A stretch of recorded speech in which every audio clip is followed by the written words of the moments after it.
Okay, good morning, everyone. Thank you for coming to the session this morning. I know there are a number of choices, so I appreciate you taking the time to learn more about your current and future visitors to the destination. We started working with the VCB probably around this time last year to do a new research effort. As you may know, I'm sorry, I should have introduced myself first. Marcia Wood with DPA, and we do the travel and tourism research for the VCB. So if any of you go to the TDC meetings, you'll see me there on a quarterly basis providing the statistics on visitation and spending and so forth. We also do other research work with them, and what I'm going to present today is the culmination of a long process of developing a questionnaire and fielding some research that really is looking ahead and not looking back. Our traditional research, you know, we're looking at what visitors did when they were here. This is to really try to understand what visitors want and what is going to help to attract them to this destination. So I think it dovetails very nicely on the sessions that we heard this morning, you know, Tam talking, Pamela, and the MMGY team, and Laura talking about the marketing efforts and how you tap into those experiences and attract visitors. So what we set out to do was we wanted to look at the recent visitors, recent being past 5 years, as well as potential visitors, to get a sense of, okay, here are the people who are coming, how do we keep them coming back, and who are the people that we haven't even tapped into yet, because you know, you need your next generation of visitors who are going to come to the destination. We also wanted to look at how Lee County and this destination specifically compares to a select number of other destinations that it competes with. And lastly, we undertook a process where we were looking at a psychographic segmentation of the traveler market, so that rather than just looking specifically at demographic characteristics like age and income and you know the variables that you might traditionally think of when targeting advertising and messaging, but taking that into a different slice and looking at, well, what are the things that motivate travelers, and then you can overlay those demographic characteristics, but you really want to understand the essence of the traveler and what drives them to make the choices that they make. So we did, as I mentioned, we started this process around this time last year, but we actually did the surveying in February. We collected over 2,000 responses from travelers, adult travelers who had traveled for leisure purposes in the past year. And we were specifically targeting just select regions of the country, basically everything except the West. So knowing that the key markets that you tap into are, you know, encompassed in those regions, but we didn't want to only look at specific DMAs. We wanted to cast the net even wider, thinking that, you know, if somebody from Detroit is interested in coming, you know, why wouldn't someone from Kalamazoo be interested in coming? First off, we want to just take a quick look at what are some of the places that people are visiting and what are their awareness levels of destinations that are specifically warm weather destinations. Domestic leisure travel. In the past year, these travelers are taking roughly 3 to 4 trips for leisure travel purposes in the US. You can see that, you know, we have quite a high proportion who are going in the South. And specifically, we've got a quarter who are going to Florida. And that's Florida as their primary destination for a leisure trip. Florida has by far the highest incidence of past year visitation than any other state. Now, what we see is that there is definitely a correlation between where they're coming from and where they're going to. So, you know, we see up here people who are traveling from the south. Most of them are going to a destination in the south. If they're coming from the northeast, they're going to northeast, Midwest. But if we look at it at a state level, okay, so the Southerners, you know, that 29% are going to Florida. But even from the Northeast, you have 23% who are, so almost as many who are going to Florida. And then from the Midwest, you have as many going to Florida as they are going to Illinois. So, you know, just to highlight that Florida as a state is an important destination that people are choosing when making their travel plans. And so obviously the goal is you want to focus them into getting them here, not just Florida.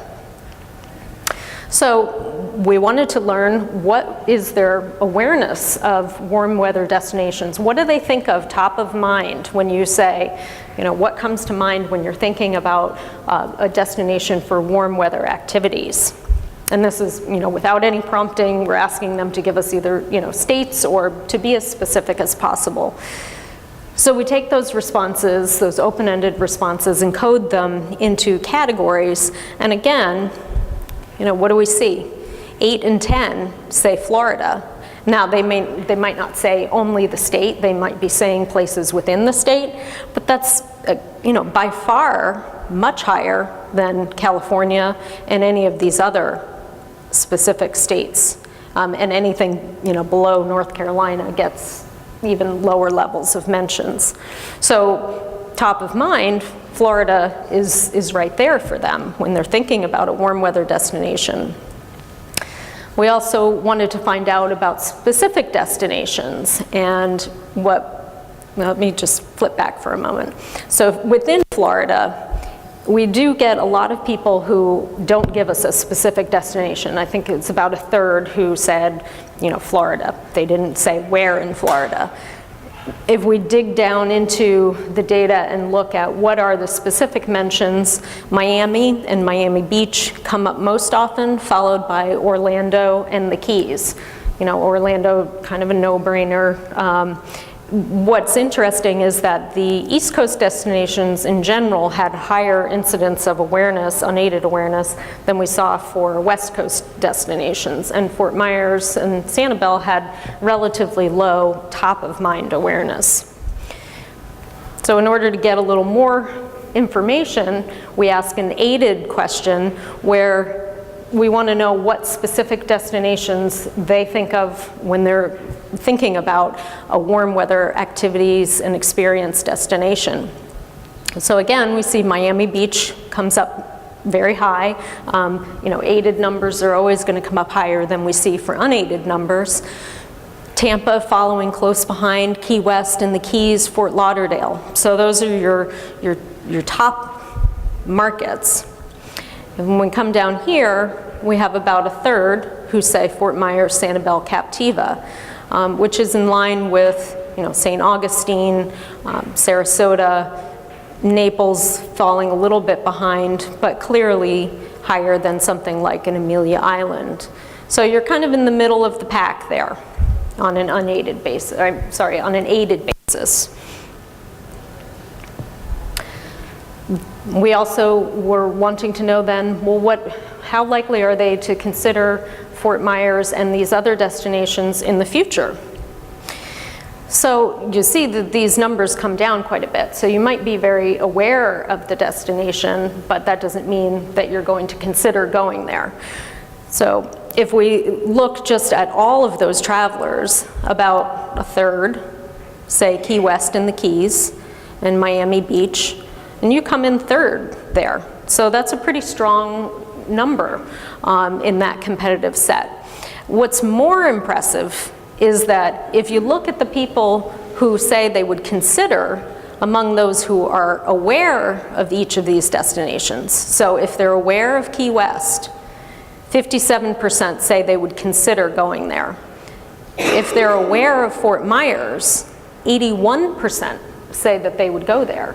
So it just emphasizes how important it is. I mean, I know it's intuitive, but you need that awareness piece because it's going to drive them. They then make that positive association, and they will consider coming. So 81%, very good number, especially when you compare that to all of those other destinations. I mean, you've got 20 points on Key West, more than that on Miami Beach in terms of, those people, just because they're aware of Key West or just because they're aware of Miami doesn't mean that they have a high propensity to go there. Looking at past visitation and future visitation, we see a very high correlation between past visitation and future visitation. So Key West and the Keys, we only have about 10% who say that they've been there in the past, and 36% who say they want to go there. So that's pretty big. We have that gap there, the considered minus the traveled. So a 26-point gap where maybe that's kind of an aspirational destination. For you, you've got roughly the same level of past visitation at 11% and 28% who say that they would consider visiting there in the future. So it's suggesting that there really still is a good amount of untapped potential that you can capitalize on in getting people here. And to put that into some context, we wanted to, just show you how that compares to some other destinations. So Florida as a whole, there's still a lot of potential there. You have, 80% who say that they would consider visiting in the future. Again, we want to make sure that they're coming to this destination and not to some other destination in Florida. Myrtle Beach, Southern California, Charleston, Outer Banks, Hilton Head, much less potential there for those destinations.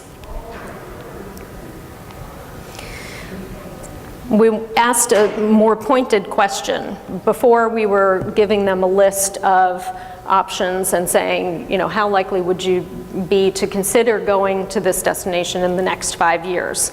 So here we're asking of the beaches of Fort Myers and Sanibel and these specific competitors, how likely they are to visit there in the next 3 years. So it's a 5-point scale. So this, we're looking at the definitely and probably will visit.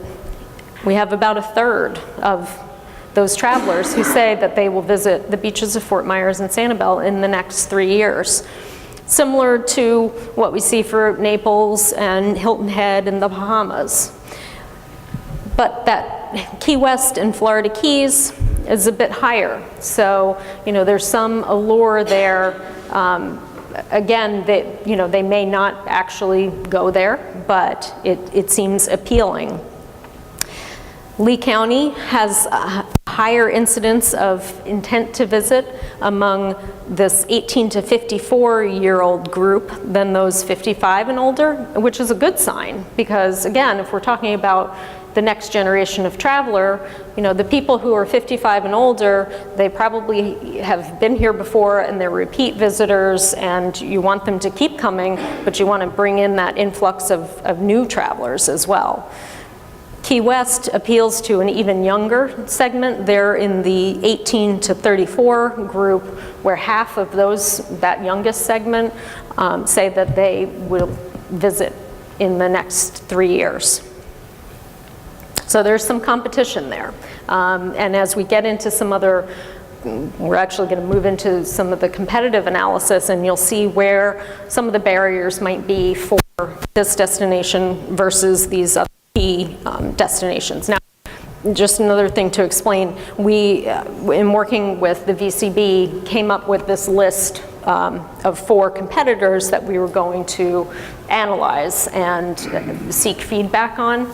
So, it's not to say that there aren't other competitors, but this was just the framework of where we were looking to do our analysis.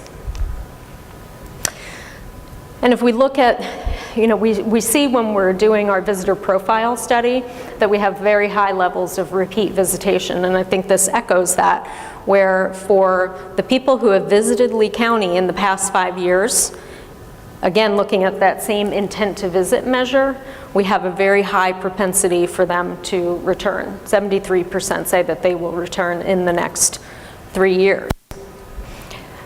In contrast, only just a little more than half say that they would visit one of those competitor destinations. Again, of those people who have visited you in the past. So they have a stronger likelihood of revisiting this destination than going to one of those 4 competitors.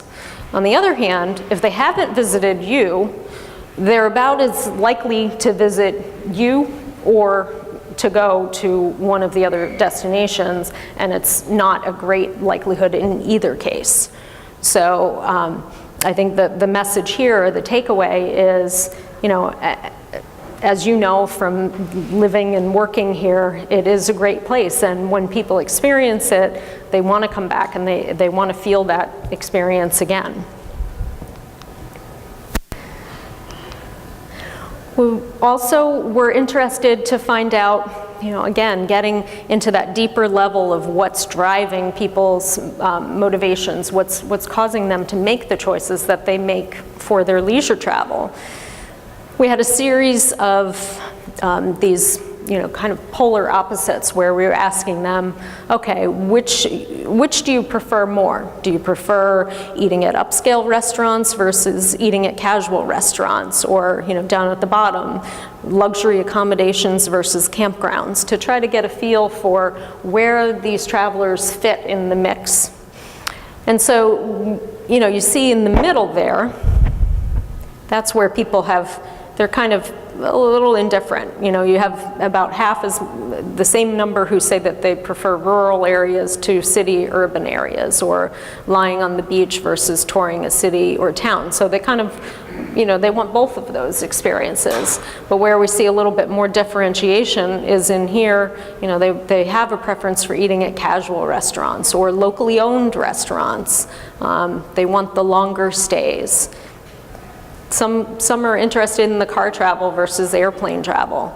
On the other end over here, a bit more of a propensity for the luxury accommodations over campgrounds, the natural environment over a man-made, sleeping in instead of being up and out the door early. So just to give you a sense of, where their mindset is when they're traveling and making these decisions. We had I'm going to skip past that. So we had this long list of 43 different statements that had a broad range of, things that people enjoy or look for in vacations, and how important those attributes are when they're making a destination selection. So of the 43 statements, there were 31, which are summarized here on this slide, that we could group into these broader categories so that we weren't, trying to analyze all of the data by individual statements.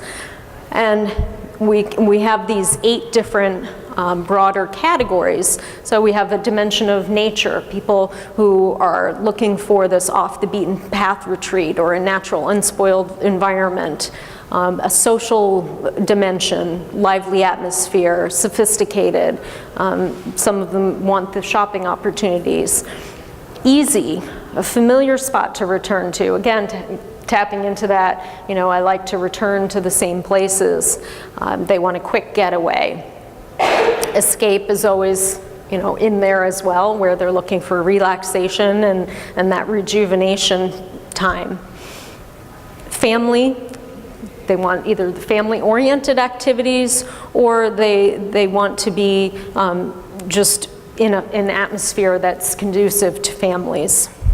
And beaches and warm weather, this, the two don't always go hand in hand, but remember in this analysis, basically people are rating these dimensions similarly. So, warm and sunny weather is different than inviting beaches, but they tend to rate those in the same way. Value encompasses reasonably priced lodging and value for the money. And then culture, historic sites and museums. So we can then look at how important are these dimensions to people when they're making their travel choices. Okay, so here we've got the blue represents the importance that people place on these dimensions, and then separately we also ask them to rate how well Fort Myers performs on these attributes, and we also ask them to rate how well those select destinations, Naples, Key West, Hilton Head, and the Bahamas perform on those same attributes, so that we can look at essentially, here are the things that are important, here's how you're doing to meet those demands. So value is always very important. Again, that was the reasonably priced lodging and a good value for my money. Very important to the travelers. Lee County performing perhaps not as good on that. If you look at it in comparison to how Lee County performs on escape and beaches and weather, which you get much higher ratings on that. Escape is also a very important component to travelers. So the fact that we don't have as much of a gap here is a good thing, because it's important to the consumers and you're delivering well on it. Here, beaches and weather, that's a little bit more of a, I don't want to say niche, but it's a little more targeted, and you're actually performing even better on that. So, as I mentioned, we also took a look at how they rated other competitors so that we could get a sense of where does Fort Myers stack up against these competitors. On those same dimensions, looking across, we've got value. You're kind of, the yellow means that you're on par. Essentially, Lee County performing as well as the competitors. The red, which ends up looking a little pink here, is you're not performing as well as the competitor, and the green means that you're performing better than the competitors, collectively, the competitors. So value, you're doing as well as the competitors across the board. If we look specifically at Naples, Marco Island, you're kind of on par for all of those items. So they're not seeing a lot of differentiation between Lee County and Naples as a destination. For Key West, value, you're on par, but you're not doing as well. People in their minds are thinking that it offers a better escape, or those items that fall into escape dimension. And beaches, warm weather. So I know that Key West doesn't have beaches, but it's that water experience, the warm weather that they're looking for, and they're thinking that Key West can deliver better on that. But you are delivering better on the family dimension and the ease dimension than does Key West. Nature, not as well. Social, you're not doing quite as well. And I think social, again, probably is driven by those people who are the younger group. They're looking for more of that social aspect, and seeing perhaps Key West as being a little bit more party-oriented.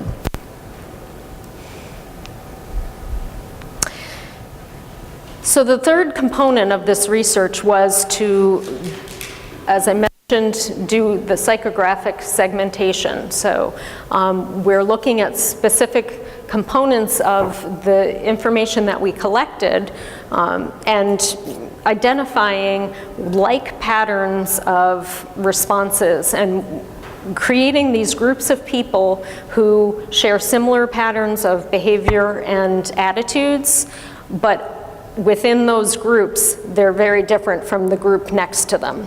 So basically, the segments become more defined by their attitudes and behaviors than strict demographic characteristics.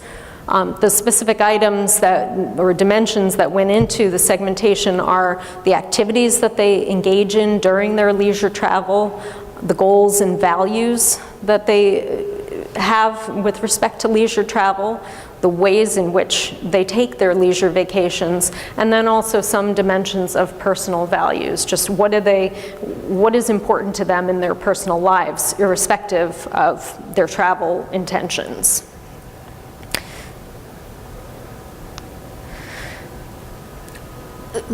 The segmentation yielded 6 individual segments. I've got 4 here because there are 2 segments, and that information is included in our full report, but they really don't represent segments. I mean, they don't represent segments that you would want to be targeting because they don't have the characteristics of a good target market for you, either because they're not that interested in traveling to Lee County, or perhaps their income profile, they're not interested in trying new things, so if they're not coming here already, you're probably not going to get them to come. So you can't market to everyone. And the proportions at the bottom indicate the estimated proportion that these groups should represent in the total traveling population. So here, by covering these 4 groups, we would be covering roughly 55, a little more than half of the traveling population. Again, from those 3 specific regions, not taking into account the West. So you still have pretty good coverage looking just at these segments. You know you can't be, all things to all people. So the goal here is to really identify who are you going to be most successful marketing to and converting them to come to the destination. So we identified, and Claire alluded to these earlier in the general session this morning, that we have these activity seekers. They're young travelers. They're looking for adventure. They want to do a lot of things. And what's important to them is going to be different than what's important to the Affluent Explorer segment. Affluent Explorers, they tend to be the higher income households. They say their vacations are essential to their happiness. But they also tend to be a little bit older. They like the luxuries and pampering. So you can see how their idea of relaxation is going to be a bit different than the activity seekers. The nature admirers, they tend to be cost conscious, as the name suggests. And again, these names are just what we come up with as a way to, in a name, capture the essence of the segment. So a nature admirer, they're looking for the reconnect with nature, and that's their way of relaxing and unwinding. So, you'd want to be thinking of them in terms of the assets in the destination that would appeal to that group. The social sharers, they are very integrated in social media. They tend to be a bit younger. They tend also to be have a higher proportion of females in that group. So we've identified these 4 groups, the 2 on the left being what we're looking at as the top prospects, and then the other 2 groups, the secondary prospects. And we'll see as I go through this, I hope it'll make sense why we've designated them as such. The activity seekers, as I mentioned, they're very active in their vacationing, their personal values. They like to try new things before their friends do.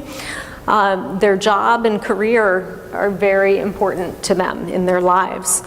Community is also important. They're looking for conveniences, but they tend to be risk takers. So, they may be fine with trying a new destination because it's, going to fit their profile of looking for those new adventures and new things to do.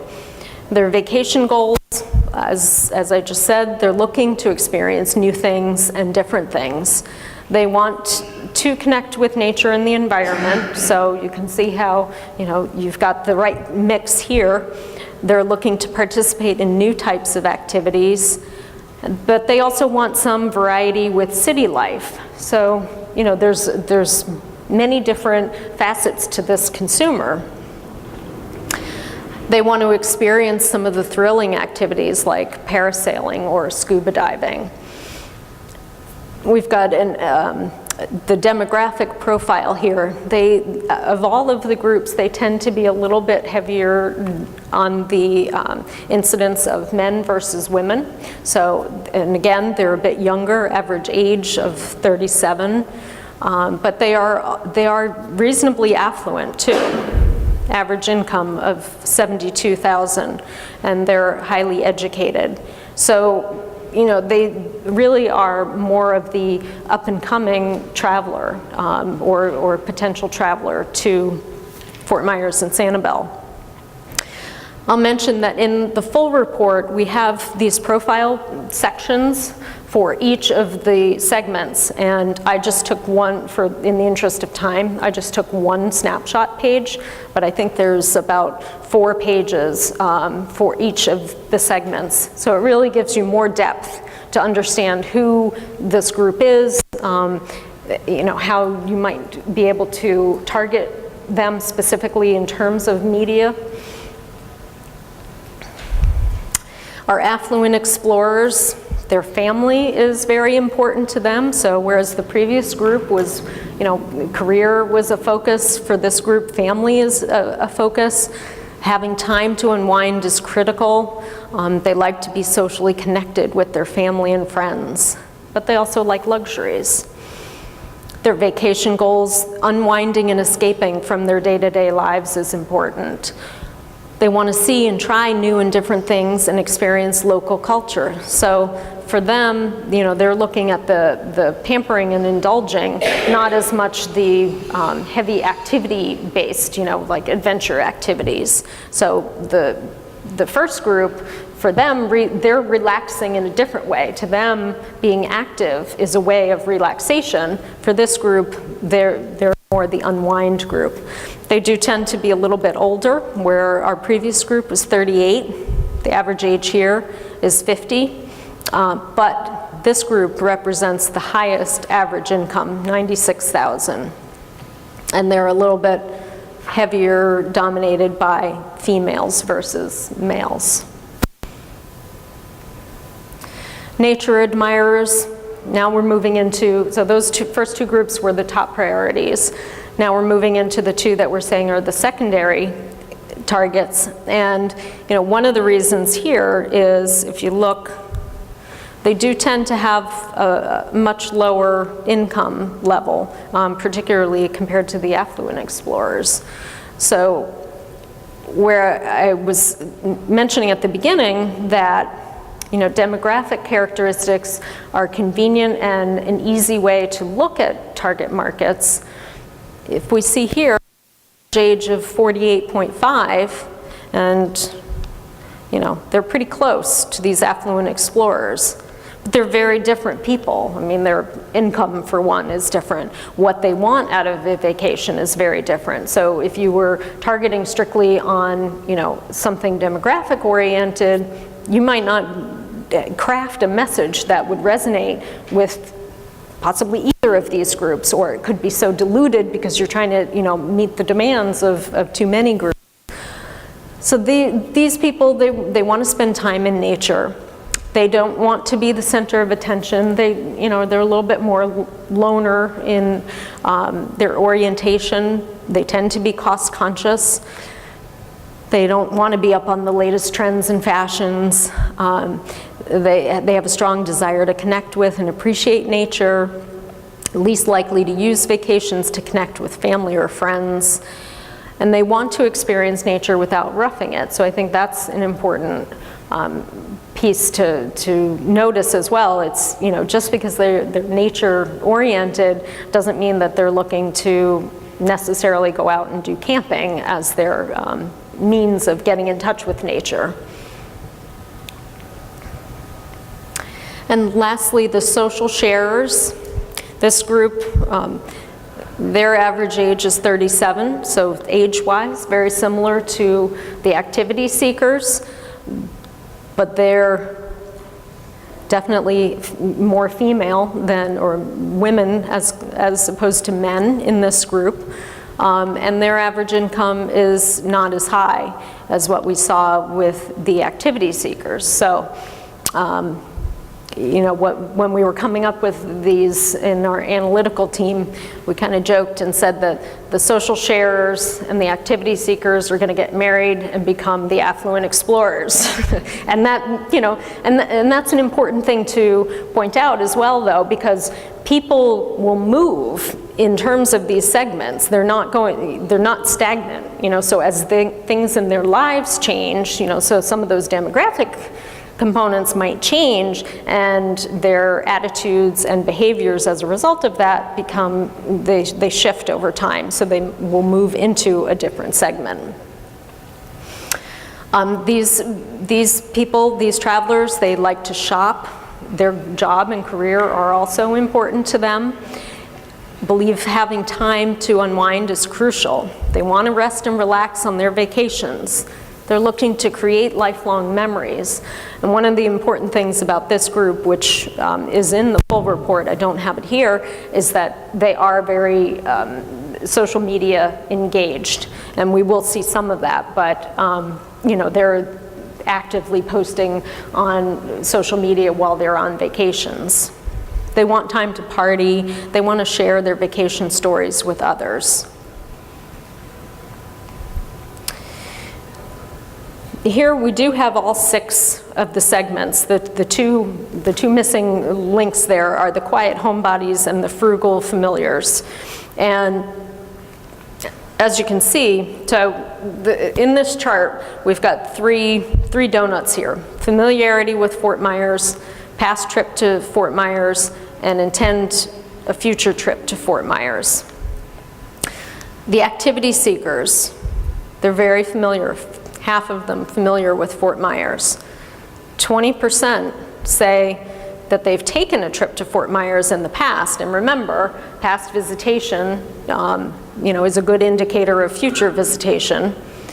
And then almost 2/3 of them say that they would visit Fort Myers in the next 3 years.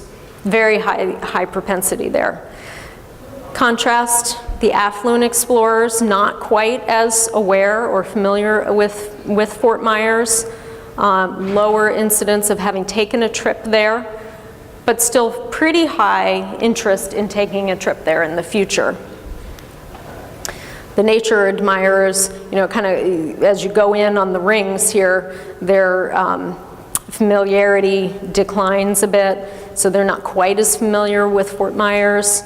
Definitely much less likely to have taken a trip there in the past, much less likely to intend to take a trip in the future. So where we were saying earlier that those first 2 groups, the activity seekers and the affluent explorers, are top prospects, this is one of the key reasons why. Because, you know, you've got fairly good awareness among those groups already. Some likely, or some past visitation history, but the strongest potential in terms of their interest in visiting in the future compared to the other groups. The groups that we left out entirely, these quiet homebodies and frugal familiars, their awareness is fairly low, past visitation low, interest in future visitation is pretty low. And as I said before, they also just generally don't profile as people who are, you know, going to go out and try something new.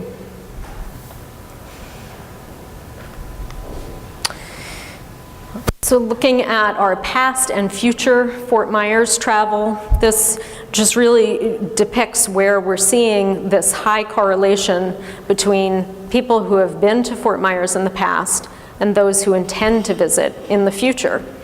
So these activity seekers, I mean, they're way out there. They're a good, solid target for you because they, you know, many of them, no, I shouldn't say many, it was only about 20% who have been here in the past. So the scales are not equal, but relative to, you know, that relationship, it's very strong that they have an intent to visit in the future. And part of that is because they're looking for new experiences and new activities, new things to do.